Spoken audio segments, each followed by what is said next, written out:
Em Mateus capítulo 12, nós vamos ler os últimos versículos do capítulo 12, a partir do verso de número 46, encerrando assim a narrativa do capítulo 12 de Mateus.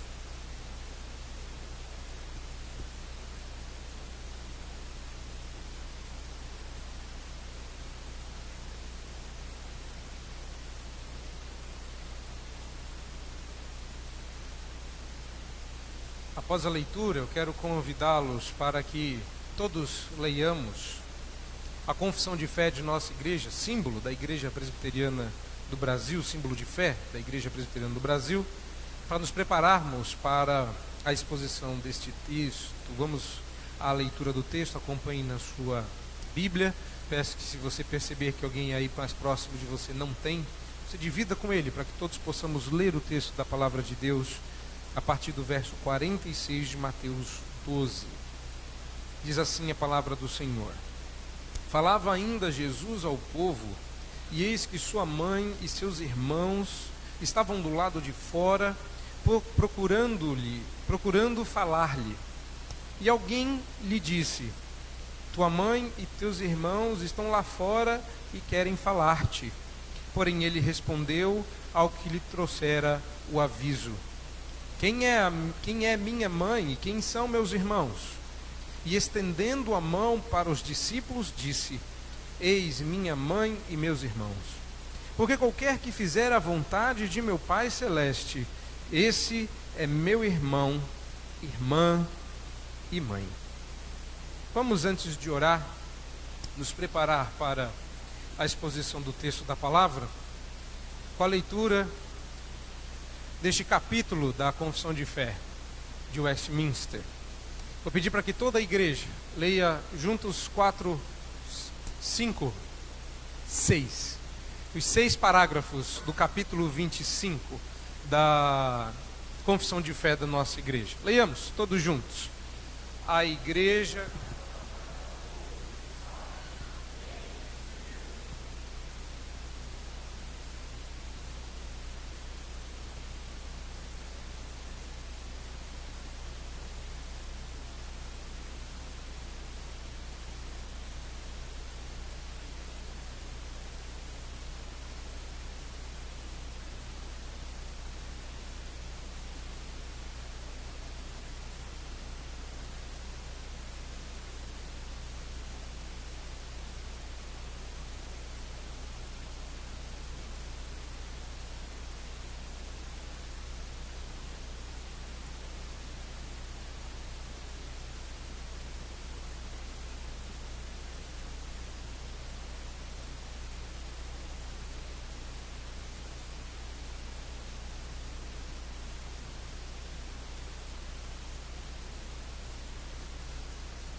Vamos orar?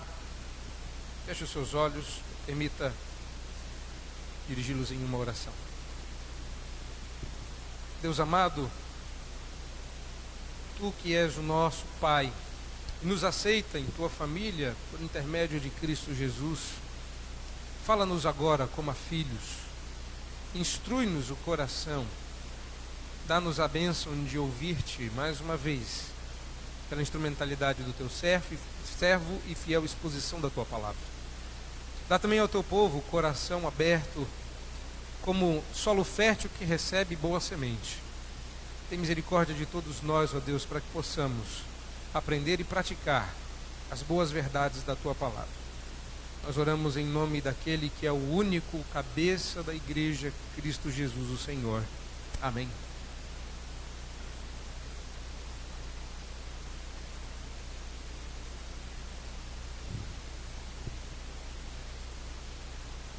Esse é um texto cheio de curiosidades, eu quero adiantar. Nós vamos ter, nesse texto, inclusive uma forma de trabalharmos a questão da recente visita do Papa ao Brasil, porque algumas das doutrinas sustentadas por ele e pelos seus seguidores agora começam a ser buscadas e, na tentativa de serem novamente entendidas, podem trazer alguns transtornos só aos que ignoram o texto e a verdade de Deus. Mas esse texto não se presta a matar a nossa curiosidade, nenhum texto na Escritura se presta a isso. Os textos da palavra de Deus nos foram dados para que nós possamos ouvi-lo, possamos viver nessa terra de maneira justa e piedosa, agradá-lo acima de todas as coisas, na busca por sua glória, e assim, fazendo com que sua luz brilhe de maneira tão intensa, que outros queiram ser participantes desta luz que vem em nós. O problema é que à medida que isso vai acontecendo, como nós acabamos de ver na Confissão de Fé de Westminster, as igrejas visíveis, que é a igreja visível, nós aqui reunidos, esse povo que está aqui, olha ao redor, veja, essas pessoas que estão sentadas ao seu lado, os membros dessa igreja, são a igreja visível. E essa igreja visível tem a missão, a nobre missão, de espelhar para o mundo uma realidade invisível. A igreja dos eleitos, a igreja invisível. Que é assim que começa a confissão de fé. E nós também vimos que a igreja visível é mais ou menos pura, na medida que duas coisas acontecem. A primeira delas é o evangelho ser pregado de maneira fiel. Mas só isso não faz da igreja alguém ou uma instituição pura em si mesmo. Esse é o primeiro passo, é 50% do processo. Nós lemos que à medida que este evangelho é pregado, ele também precisa ser abraçado. A pureza da igreja está tanto no púlpito quanto nos bancos. Esta noite, nós não vamos falar da pureza no púlpito. Nós vamos falar da pureza no banco. Nós vamos falar da pureza da igreja que se senta no meio de vocês.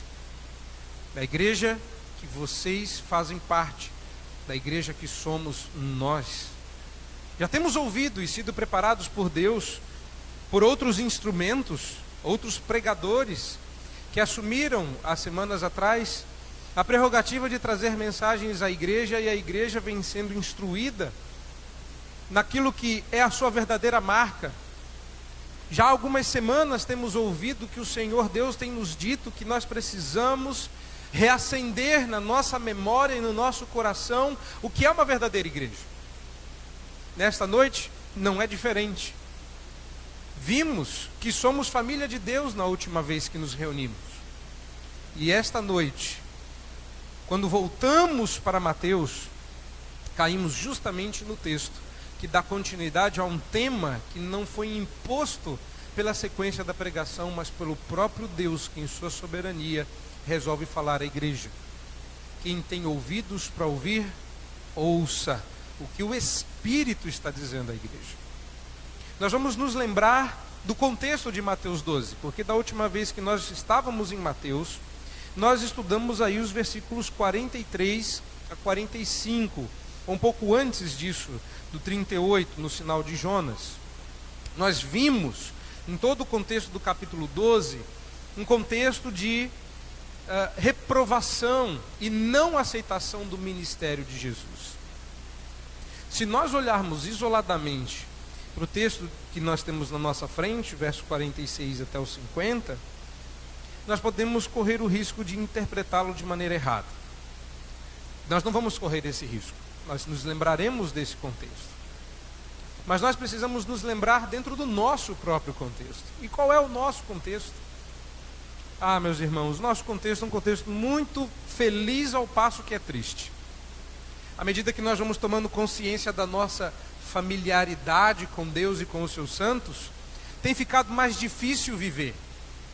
A gente esperava que à medida que a gente fosse nos tornando mais crentes, mais piedosos, mais conhecedores do que Deus quer de nós, a vida fosse ficando mais fácil, como outras pessoas prometeram e não Deus. Nós temos visto e fomos alertados por Jesus, antes do ministério dele sofrer reprovação, que quando rejeitado o seu ministério, nós também seríamos na mesma medida. Não tem sido fácil. E por vezes nós nos sentimos rejeitados por todos, estranhos. Ninguém pensa como a gente, ninguém age como a gente, ninguém comunga desses mesmos valores. E às vezes nem mesmo a nossa família.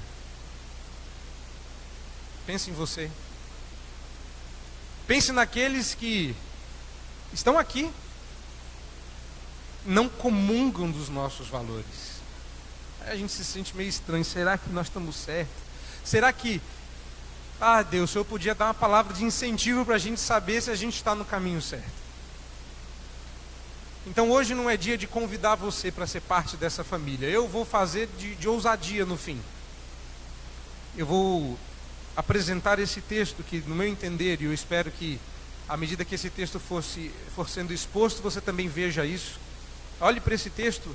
Esse texto não vem convidá-lo a ser, mas mostrar quem é a verdadeira família de Cristo. Esse texto está num contexto de rejeição, não de aceitação. Precisamos entendê-lo? Certamente. Mas mais do que nunca, cada um de vocês presentes aqui precisa entendê-lo. Precisa entendê-lo porque o texto fala mais do que a pessoa que segura o microfone. Em Mateus capítulo 12, desde o começo, nós estamos observando que Jesus está sendo rejeitado no seu ministério ao ponto das pessoas ameaçarem sua vida. Nós começamos o capítulo num sábado na sinagoga. Na verdade, o sábado antes da sinagoga, quando ele diz ser o Senhor do sábado. Ele diz isso no versículo de número 8, quando colhendo as espigas, tendo fome, resolve fazê-lo no sábado, e os fariseus, como que espreitando entre as árvores, entre a mata, escondidos, saem como ninjas dizendo: peguei você, está comendo no sábado. E Jesus diz: qual é o problema? Para piorar a situação, a partir do verso 9, ele entra na sinagoga. Só você conferir lá.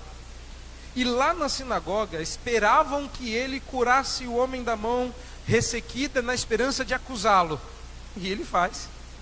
Não porque a expectativa deles era uma, Jesus já havia frustrado a expectativa deles várias vezes, mas porque ele não se furtaria a fazer o bem como eles estavam fazendo. Eles, claro, desejavam matá-lo, verso 14. E Jesus se retira dali e explica, do verso 15 a 20, que ele estava fazendo aquilo, aquela retirada estratégica, não era por medo, mas para que o cumprimento das profecias chegassem até o fim. Haviam profecias que ainda não haviam sido cumpridas, e até que a cana não fosse esmagada, ou a torcida que fumega não fosse apagada, ou a cana quebrada e a torcida apagada, ele não poderia se submeter à morte. Havia mais coisas para serem feitas. E naquele tempo nós descobrimos o que o verso 20 significava. E então, verso 22, já fora da sinagoga, e até então não sabíamos onde ele estava, trouxeram o endemoniado, cego e mudo, e ele o curou. Mas essa cura era apenas coadjuvante de um processo da explicação entre sermos ou não de Deus. É nesse momento que nós nos deparamos com a blasfêmia contra o Espírito Santo. Durante todo esse processo, tememos blasfemar contra o Espírito e tememos quebrar o domingo, o dia do Senhor.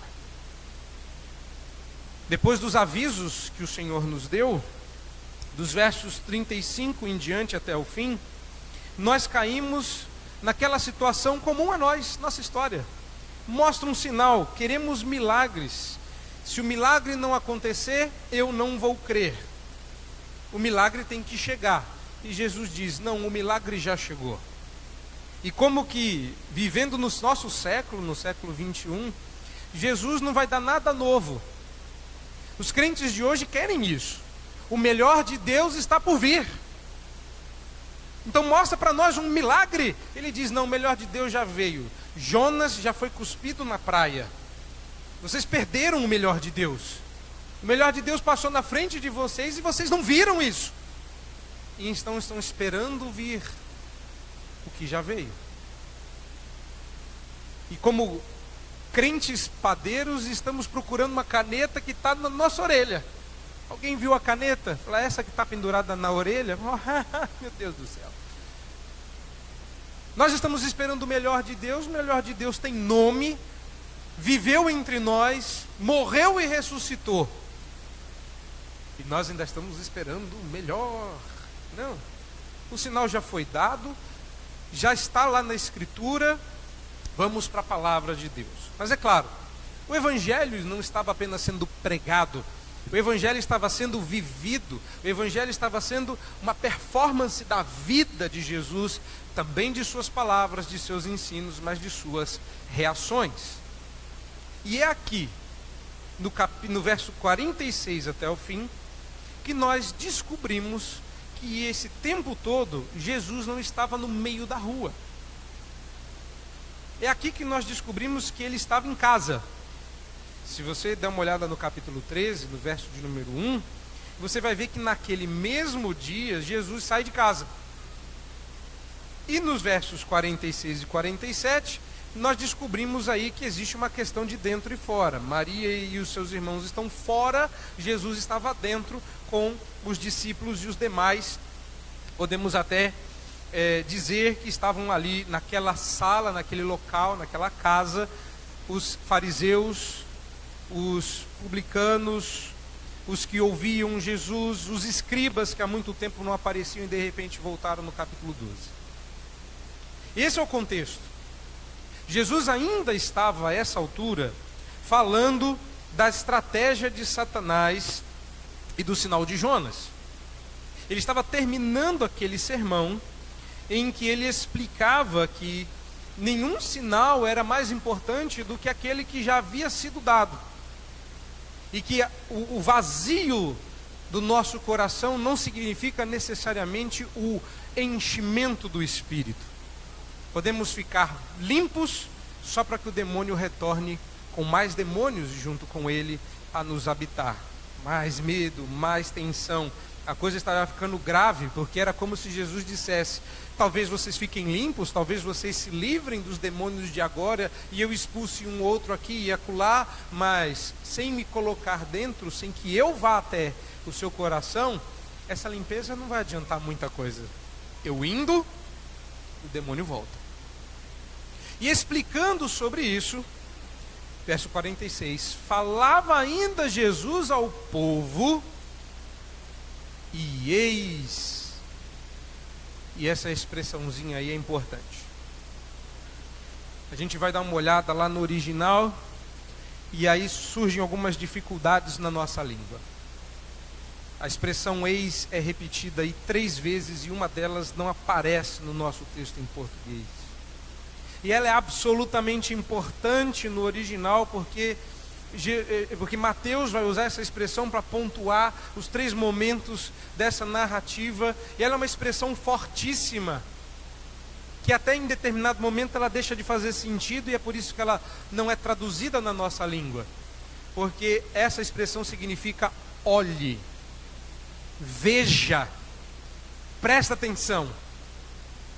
Aí traduzida na nossa língua como eis. Nós não usamos mais eis na nossa linguagem. E eis, mas o que literalmente Mateus está dizendo, e como que espantado, ele diz, falava Jesus ao povo, e veja, sua mãe e seus irmãos estão lá fora. Ele dá uma pausa, tem um caráter meio crítico nessa narrativa. Veja! Aí logo em seguida, nós temos outro, a pessoa entra naquela casa, interrompe o sermão de Jesus e diz, veja, de novo, a mesma palavrinha está lá, veja, Maria está lá fora, seus irmãos estão lá fora. Todo mundo dá aquela congelada. Mateus congela você, depois o mensageiro anônimo congela você, e depois Jesus congela você de novo, quando diz no verso 49, veja você. 2 vezes pedem para Jesus ver. Veja, Veja você, dá uma olhada aqui, você. Nesses 3 momentos, nós podemos ver as 3 lições. Antes de chegarmos nessas lições, eu não posso deixar de fora algumas coisas. Por 2 motivos. Sei que você está doido para ir para as lições, mas antes disso, eu preciso que você se prepare para essas lições. Por 2 motivos. Primeiro, porque nós acabamos de ler algo grave. Alguém sabe o que de grave nós acabamos de ler na Confissão de Fé? Nós acabamos de ler na Confissão de Fé que o Papa não é um cara legal. Que não é um sinônimo nem de santidade, nem de piedade. Não, mas ele tem que ser observado naquilo de bom, de humilde que ele é. Tem como mostrar de novo, irmão? Põe lá para ver o que é a nossa confissão de fé. Talvez a confissão seja exagerada, ou nós sejamos mansos demais com aquilo que Deus não gosta. Pode ir para frente. É o penúltimo, se não me engano. Mas é o último então. Esse aí, olha só que coisa mais grave. Não há outro cabeça da igreja senão o Senhor Jesus Cristo. E o povo diz... os crentes, o povo não falou nada. E os crentes dizem... Você acredita nisso? Se você acredita nisso, se você professa isso, então em sentido algum pode ser o Papa de Roma o cabeça dela. Amém? Detesto perguntar amém, mas vocês não estão respondendo. Detesto porque é errado. Mas ele é aquele anticristo. É barra pesada. Ele é um cara legal. Não, ele é o anticristo. O homem do pecado, o filho da perdição, que se exalta na igreja contra Cristo. É isso que significa a expressão anticristo. Contra Cristo. E contra tudo que se chama Deus. Isso é grave. Ele esteve no Brasil. Esse cabra aí, esteve no Brasil. E muito crente, para não dizer pastores, e outros perdidos em suas loucuras, vieram a público dizer que o Papa lhes reacendeu desejos de piedade. Eu não sabia que Satanás tinha se convertido. Eu estou dizendo isso porque ele é um daqueles que sustenta a permanência virginal de Maria durante toda a sua vida. Olhe para o texto. Quem estava lá fora querendo falar com Jesus? Quem estava lá fora? Viu aí? Como Maria, já teria sido muito difícil Maria ter permanecido virgem após o nascimento de Jesus. Eu quero, se você ainda não sabe, lhe cientificar que naquela época não existia parto cesárea. Não havia a menor possibilidade física de Maria permanecer virgem, mas há quem creia nisso, ok. Mas Maria passou por esse processo mais algumas vezes. E diz o texto que lá fora estavam, e observa, o texto quer nos chamar a atenção. Veja, lá fora está Maria e seus irmãos. Em outros lugares nos evangelhos se fala bastante dos irmãos de Jesus junto com Maria, acompanhando o ministério de Jesus. Aqui, eu não ousaria dizer que eles não eram crentes e não sabiam quem Jesus era de fato. Mas aqui, eles perderam a mão. E eu vou provar mais para frente. Aqui, eles estão fazendo o papel do outro lado. Jesus não quer rejeitá-los, não o faz, mas vai usar esta fraqueza na fé deles, essa dúvida até certo ponto fatal. Duvidaram de Jesus, chamaram-no de louco. Jesus usa isso para ilustrar um outro ponto. Mas fica aqui, para nós, uma coisa muito interessante e muito importante. Jesus tinha irmãos. Claro que o texto não está aqui para nos mostrar curiosidades, mas é uma curiosidade. Jesus tinha irmãos, portanto Maria não permaneceu virgem. Maria foi uma mulher santa e crente como outras na Escritura, mas está aqui. A segunda coisa que eu quero mostrar em termos de curiosidade, para que nenhuma curiosidade desse texto nos tire a atenção dos pontos principais, é que lá do lado de fora estava somente Maria e seus irmãos. E se você observar no verso 50, quando Jesus retoma a frase para redimi-la, ele não repete essa frase, mas acrescenta um dado. Reparou? Lá fora estavam Maria e seus irmãos. No verso 47, 46 diz isso. No 47, quando repetido, o mensageiro fala de Maria e seus irmãos, ou mãe e seus irmãos. Quando Jesus fala no 49 sobre a sua mãe e seus irmãos, ele aponta para os discípulos, mas no 50, quando ele vai fechar o argumento, ele diz: esse é meu irmão, acrescenta o irmã e mãe. Quem ele esqueceu aqui na família? Está faltando alguém. Quem? O pai. Acreditamos que José, a essa altura, já havia sido recolhido por Deus para junto de si. E Jesus, então, quando vai replicar a indicação que sua família o esperava lá fora, não menciona o próprio pai, José. Eu já ouvi outras explicações. Ele não foi lá porque ele estava trabalhando. Então, os discípulos, então, desempregados. Não, irmãos, José já havia falecido.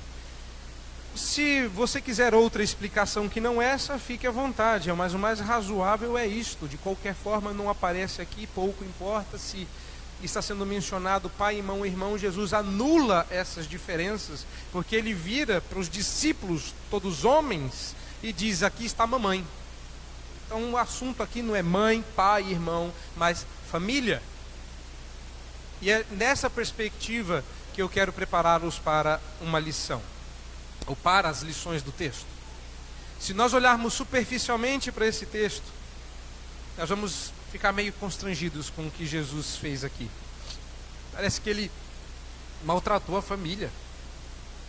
Está Jesus na pregação e falando, ele interrompido, dizendo: sua mãe e seus irmãos estão te chamando lá fora. Um instantinhozinho só, quer dar um recado. Eu posso até, numa brincadeira, dizer que um diácono foi até lá com um papelzinho, está lá fora, ó. Vai lá, fala. E ele manda outro e diz assim: não, pega aqui, não vou mandar recado não, ó. Gente, aqui, ó, aqui estão meus irmãos e minha mãe. É uma cena interessante, ela me lembra outra cena tão real quanto esta. Parece falta de educação, mas a gente está sendo educado demais com quem não precisa disso. Estamos sendo condescendentes e amigáveis demais, esquecidos de Deus e sua glória. Não queremos ofender os nossos familiares, não queremos ofender os nossos amores, nossos amigos. A gente não liga muito para o que Deus pensa. O fundador da sua igreja, não dessa aqui, e nem da do Brasil, mas o pastor John Knox, ele tinha problemas bíblicos com o governo feminino, problemas que todos nós devíamos ter, mas não é assunto de hoje. E ele estava se preparando para o culto e orava no púlpito, como de costume. E enquanto se preparava para o sermão, o diácono veio, isso é uma história real, o diácono veio e disse assim: pastor, a rainha mandou dizer que está no templo. A rainha era a rainha conhecida carinhosamente como Maria a Sanguinária. Ela, se pudesse, teria matado John Knox umas 40 vezes. Vá ler a história para ver que isso é verdade. Então ele disse: pastor, a rainha mandou dizer que está no templo. John Knox mal ergueu os olhos e disse: então avisa para ela que Deus está no templo. E como se nada tivesse acontecendo, subiu ao púlpito, pregou e ainda apontou para a rainha e chamou a ela ao arrependimento. Já pensou se fosse aqui? É muito improvável que o presidente da nossa república sentasse no nosso templo e mandasse avisar que ele está no templo. Bom, já que de vez em quando acontecem algumas dificuldades na liturgia, eu não diria nada, eu trocaria para o hino de número 3. Deus está no templo, Pai onipotente. Acabou-se, já estava dado o recado.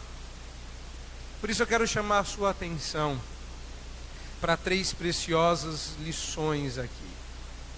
Quero prepará-lo também para o fato contextual histórico, não apenas literário, ou seja, não quero apenas que você entenda esse texto dentro desse contexto de Mateus, mas na história.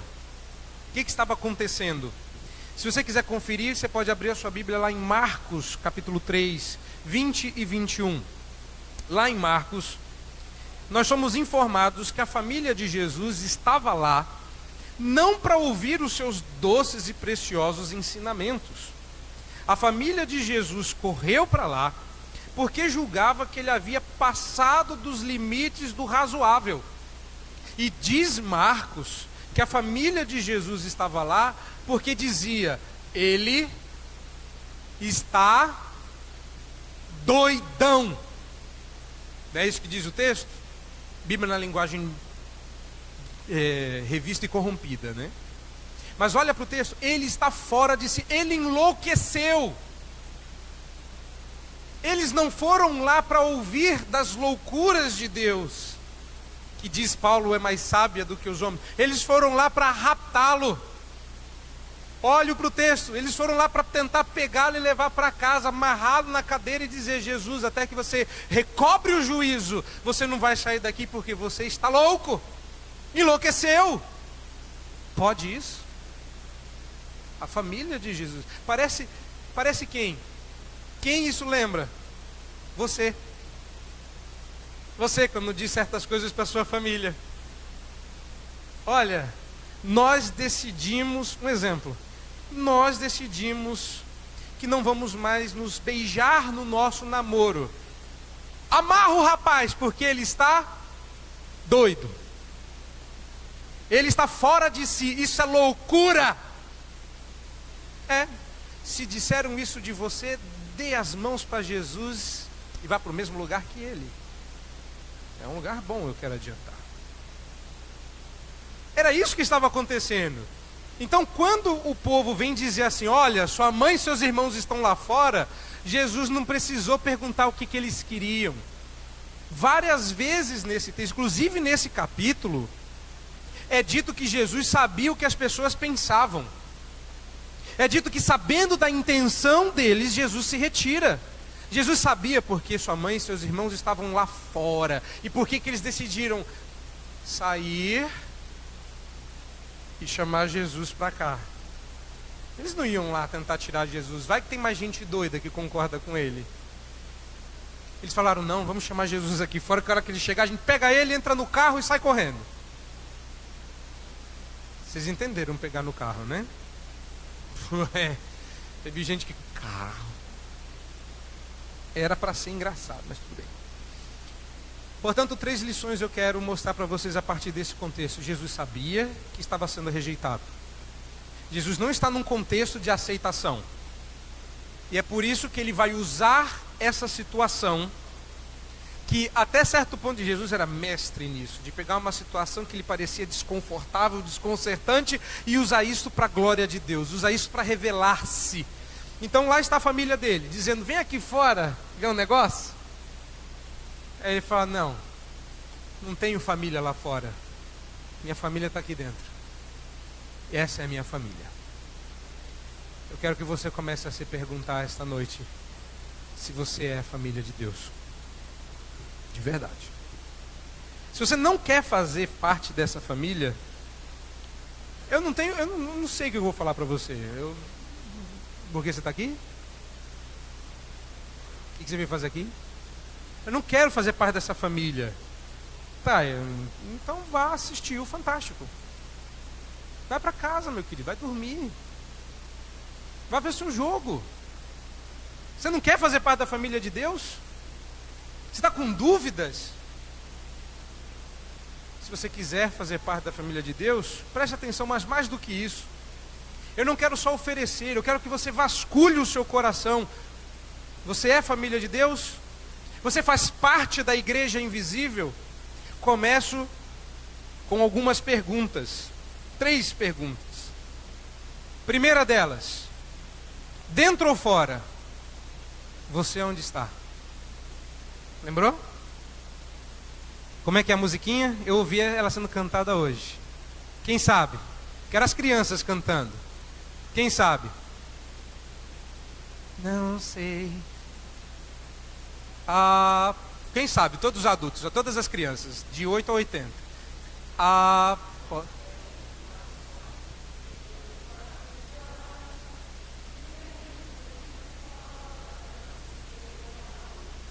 Até aí.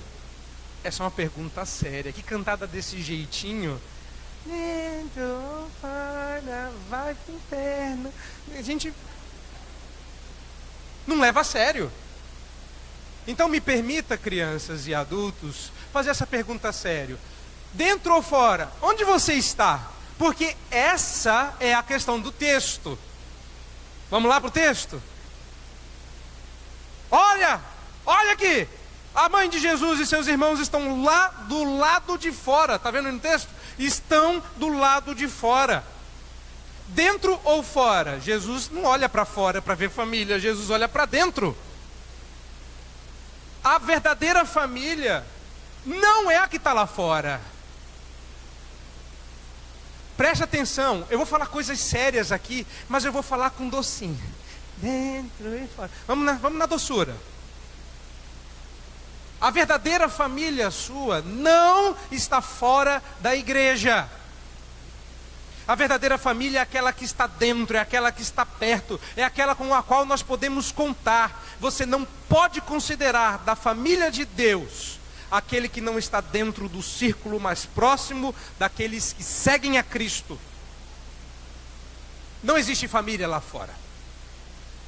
Lá fora estão sua mãe e seus irmãos. Quer ir lá ver? Falando, não vou lá fora. A minha mãe, meus irmãos, minhas irmãs estão aqui dentro. Dentro ou fora? Onde você está? Família está aqui dentro. Agora o texto diz, eles estavam do lado de fora. Meus irmãos, olhe para esse texto com um pouco mais de atenção. Eles não estavam longe. Eles estavam logo ali do lado de fora. Eles estavam perto, mas não dentro. Estar perto não é estar dentro. Mas ele é amigo do evangelho, mas ele até gosta, ele até aceita. Perto não é dentro. Eles estavam lá, eles só não estavam aqui. Orbitar em volta do ministério de Jesus não é o mesmo que fazer parte dele. Estar perto não é o mesmo que fazer parte. E essa é uma lição grave que você tem que prestar atenção. Você pode vir aqui, estar presente aqui neste lugar, mas igreja não é templo, nem parede, nem banco. A igreja somos.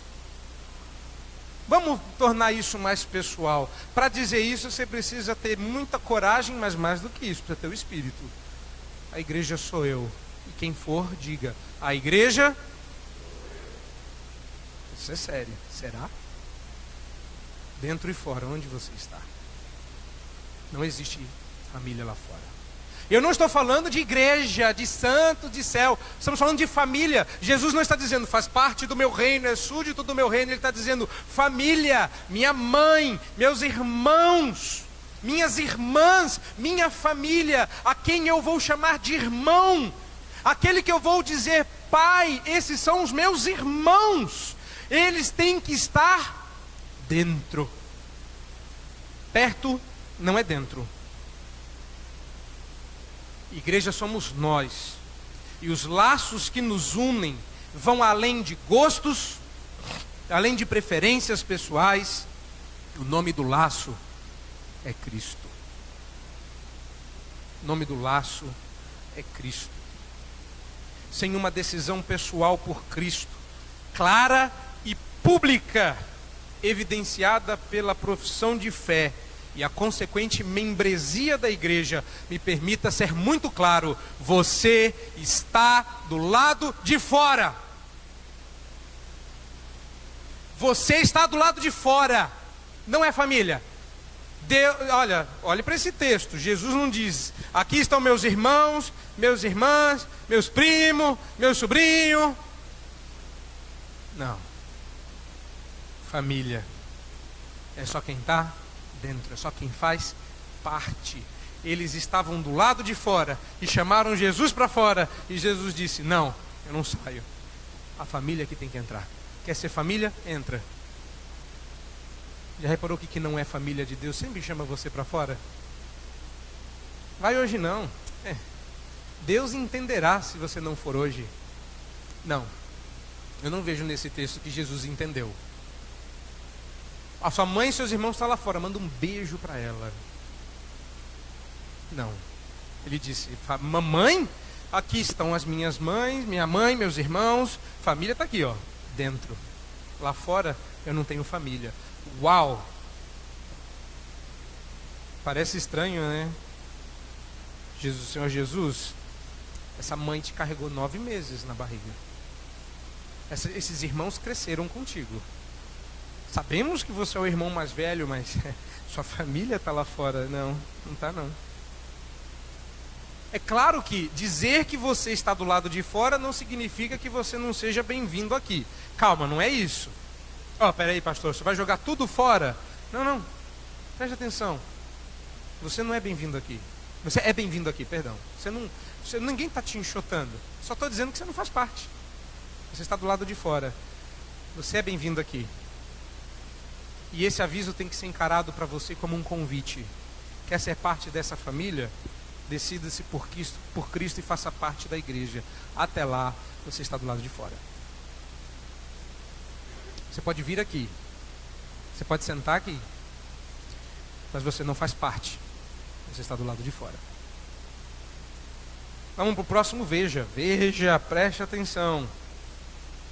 Outra coisa que me chama a atenção é que quando a pessoa avisa que a família está do lado de fora, todos os comentaristas, e no grego essa é uma expressão fortíssima, verso 49, fortíssima, ela é muito gráfica, essa expressão, estendendo a mão para os discípulos. Me parece que Jesus não apontou o dedo, a coisa foi meio chamativa, é como se Jesus estivesse fazendo questão de apontar e deixar claro que aqueles especificamente eram da família dele.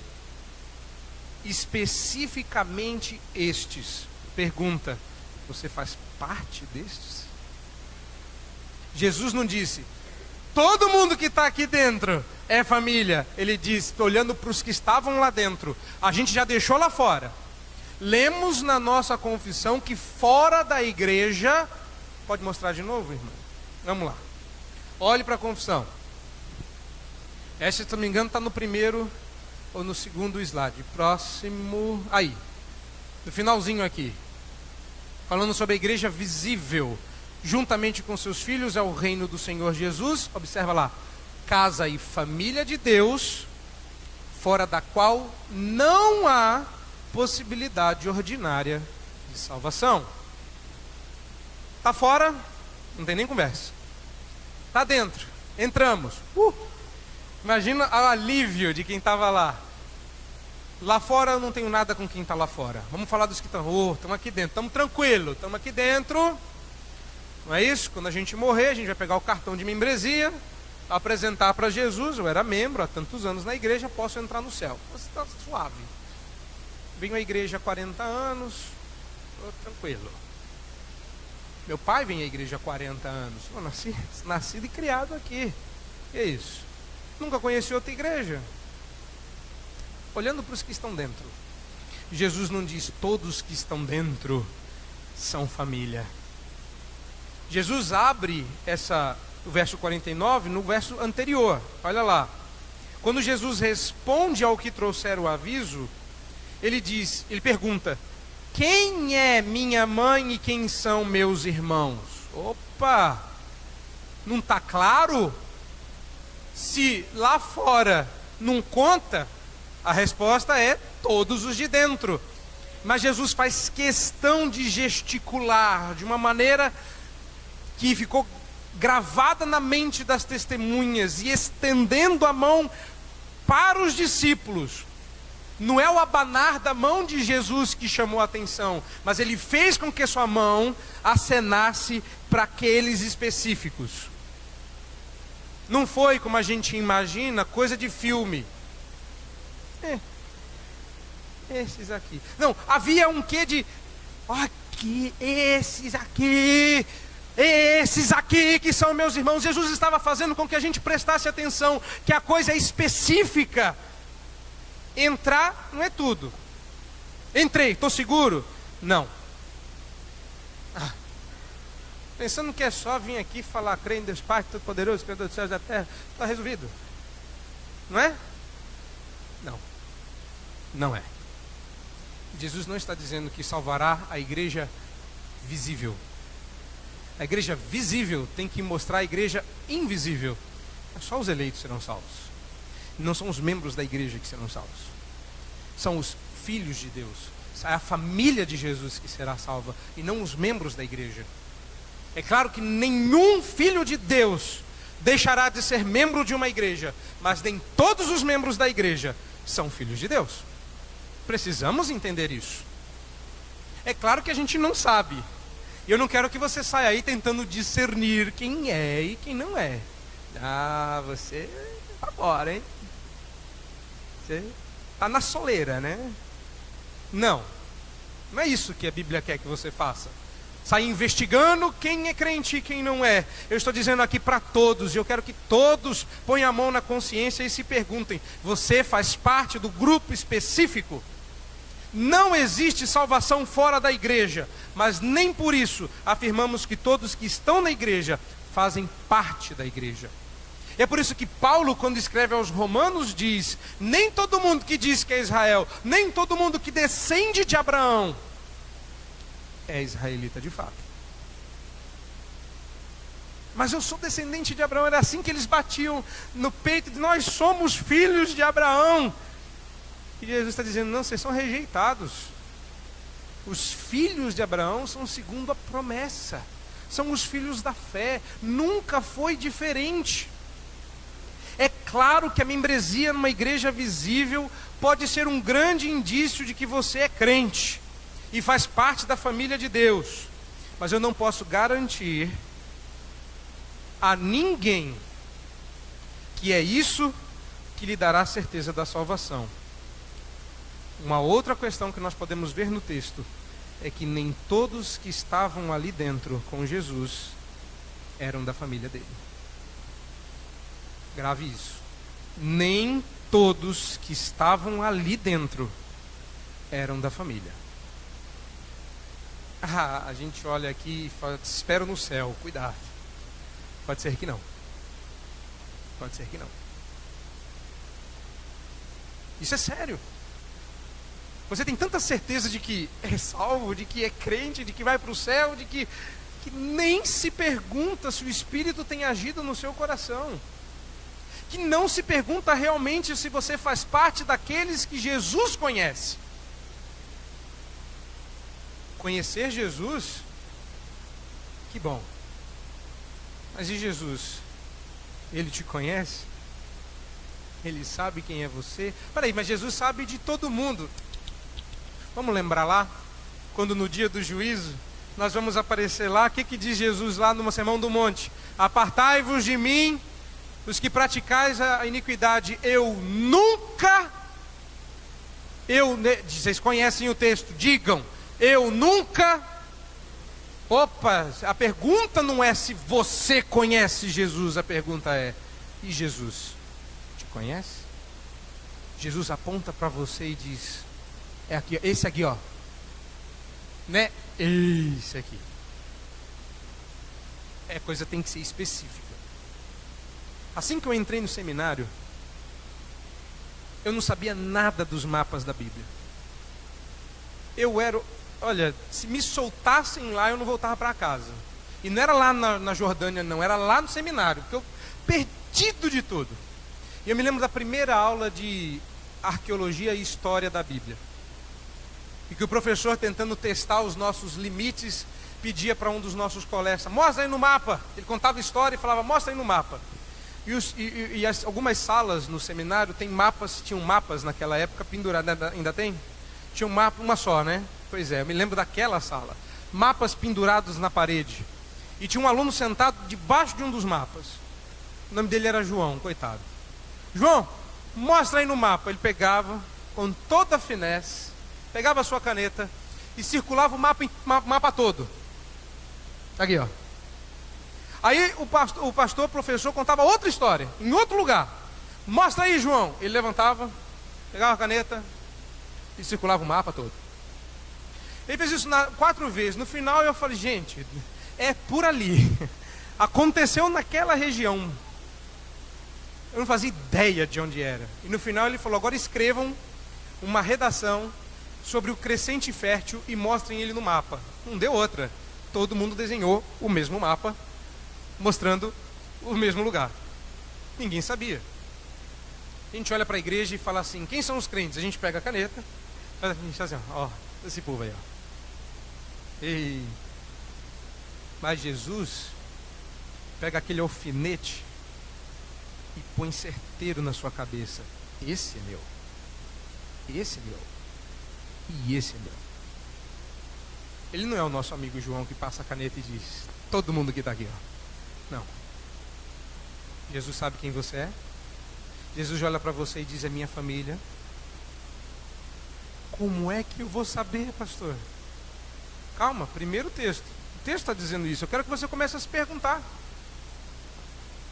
Agora ficou difícil, porque não depende mais de você. Deixamos de ser arminianos. Não depende mais de mim, não depende mais do meu conhecimento, mas depende dele me conhecer, depende dele decidir se me quer ou não. Agora ficou difícil, fiquei na mão dele. Para que, por último,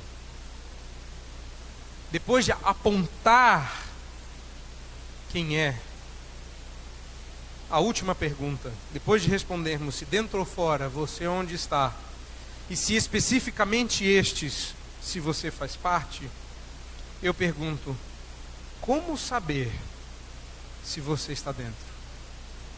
Último verso. Repare aí que o porquê do verso 50 está junto e sem acento. É uma resposta. Mas o porquê na nossa língua? Não. Foi a forma da gente traduzir o que está no grego. Grego, viu, irmão? Grego.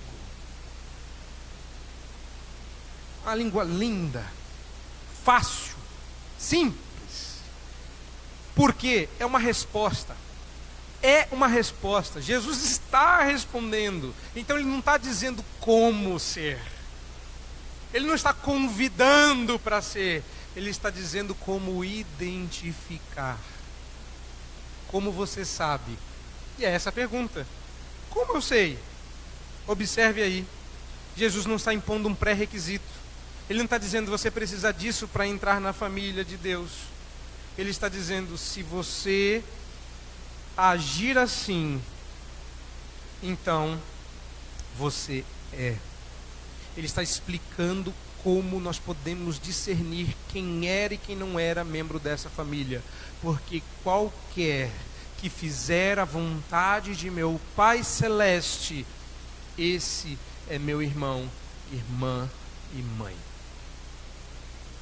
Quando ele apontou para eles, ficou estranho. Como é que a gente vai saber quem são eles? E quem ficou no fundo e não viu? Como eu vou saber quem são? Se depende de Jesus conhecer. Se não depende da minha decisão pessoal. Como é que eu sei que eu faço parte?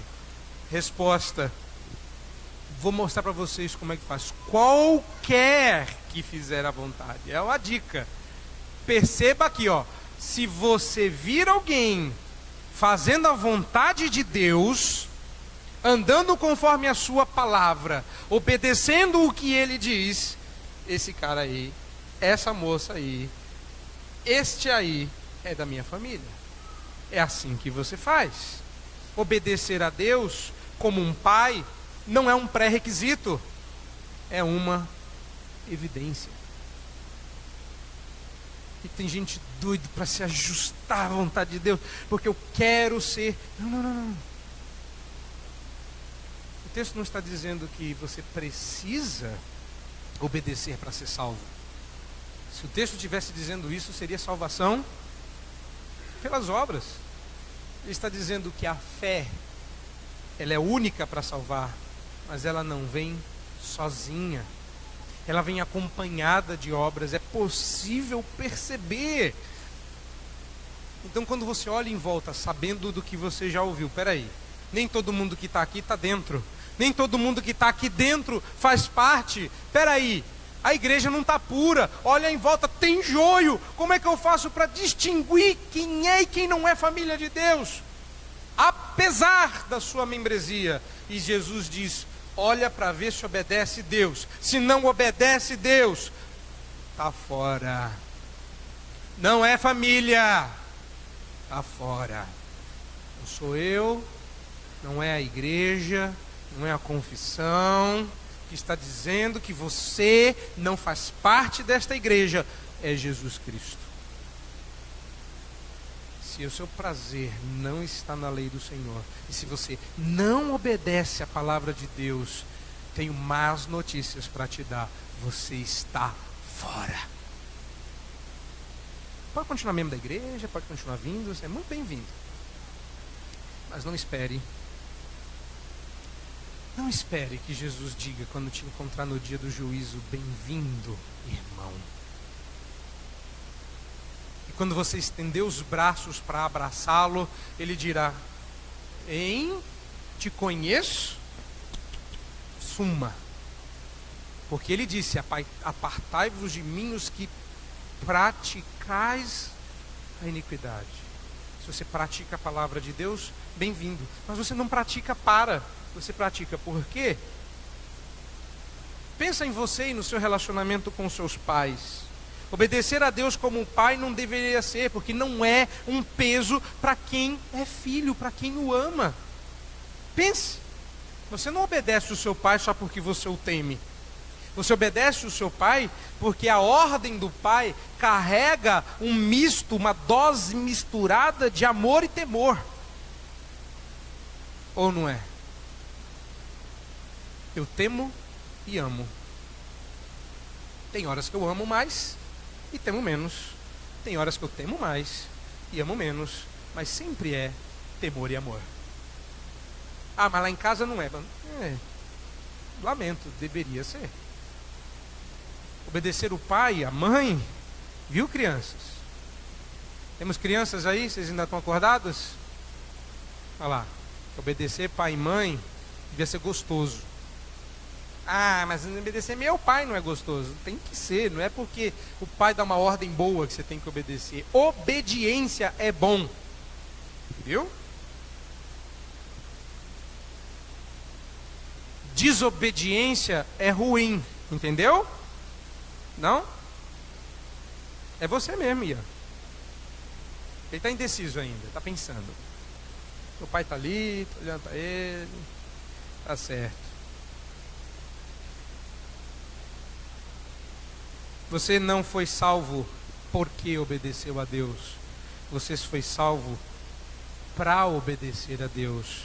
A obediência, o amor, o desejo de fazer a vontade de Deus não é a razão da entrada na família, é a razão de ter entrado. Eu não faço para entrar, eu faço porque entrei. Eu faço porque Deus agora é Pai. Eu quero saber o que agrada a Ele e eu quero obedecê-lo. O que agrada a Ele? Isso, vou fazer isso.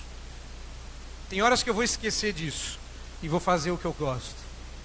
Mas eu vou me entristecer quando eu perceber que isso não agrada a Deus.